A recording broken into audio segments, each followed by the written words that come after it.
ఉన్నాయన్న ఎన్నికలకి అటు చూస్తే అన్ని పార్టీలు ఇప్పుడు ప్రచారంలో జోరుగా ఉంది. మరి ఎవరికి ఈసారి మళ్ళీ ముఖ్యమంత్రి ప్రభుత్వం ఏర్పాటు చేస్తారో మీరు అనుకుంటున్నారు? వైఎస్ జగన్మోహన్ రెడ్డి సీఎం కుర్చీలో కూర్చుంటాడండి. చంద్రబాబు నాయుడు ఏం చేశాడండి? 2014 నుంచి 2019 వరకు ఏదో ఏం చేశాడు? ఆడిది 2014 నుంచి 2019 వరకు మేనిఫెస్టో ఎక్కడ పెట్టాడు? సింగపూర్లో పెట్టాడు యాదవా. ఇప్పుడు జగన్మోహన్ రెడ్డి 2019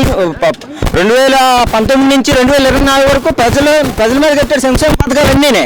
ఆ యాదవ్ ఎక్కడ పెట్టాడు? 2014 నుంచి ఆ కొజ్జానా కొడుకు సంక్షేమ పథకాలు తీసుకొని పని పడిన సోమవారం చంద్రబాబు అన్నాడు కదా. సంక్షేమ పథకాలు తీసుకొని అదే పథకాలు జగన్మోహన్ రెడ్డి ఇవ్వకపోతే ఆ జనాలు రోడ్లు ఎక్కియాలి యాదవా.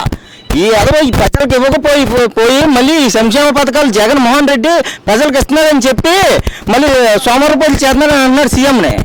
కరెక్ట్గా చేసిన సీఎంని మామూలుగా ఈ యదవనా కొడుకు చస్తే ఆంధ్రప్రదేశ్కి బాగా ఉన్నాం.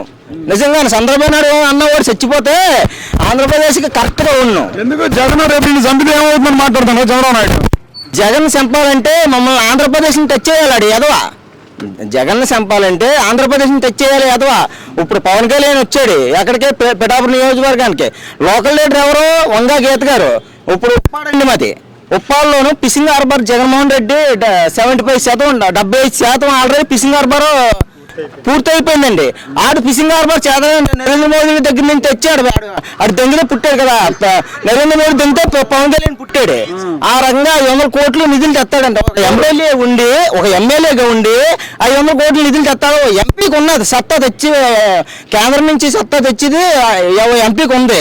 వీడు పవన్ కళ్యాణ్ కూడా 500 కోట్లు తెచ్చి మన నెత్తిలో కడతాడా? ఇది ఫిషింగ్ హార్బర్ కట్టి. కానీ అవమాన బ్రదర్, ఇప్పుడు నువ్వు అన్నా ఫిషింగ్ హార్బర్ 75% పూర్తయింది, మేము మీకు ఒప్పాడు అంటున్నావు. కానీ మరి నీకు 5 ఏళ్ళు కాలం ఇచ్చాము పరిపాలించమని జగన్మోహన్ రెడ్డి, ఒక ఫిషింగ్ హార్బర్ నిర్మించని చెప్పి పవన్ కళ్యాణ్ అంటున్నాడు. ఆడికి నిద్దట్లో ఉన్నాడు. ఆడు నిద్దట్లో ఉండి ఆడికి కొల్లు ఇంకా సూతానే కదా ఆడికి. నా కొడుకు బిచ్చనా కొడుకు. నా కొడుకు మామూలుగా వచ్చి ఉప్పాల్లో ఎక్కడ అయింది 10 హార్బర్లు కూడా వచ్చి సూతే అప్పుడు తెలుస్తుంది యదవకే. ఈ యదవ ఇక్కడికి వచ్చి ఆల్రెడీ మన నియోజకవర్గాలతో మనతో ఓటు కావాలి అడికి.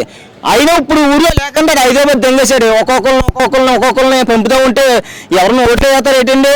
ఖచ్చితంగా 20,000 నుంచి 25,000 మెజార్టీతో ఖచ్చితంగా గీత గారు నెగ్గుతుంది. ఖచ్చితంగా గెలిచి తీరుతుంది సీఎం పక్క.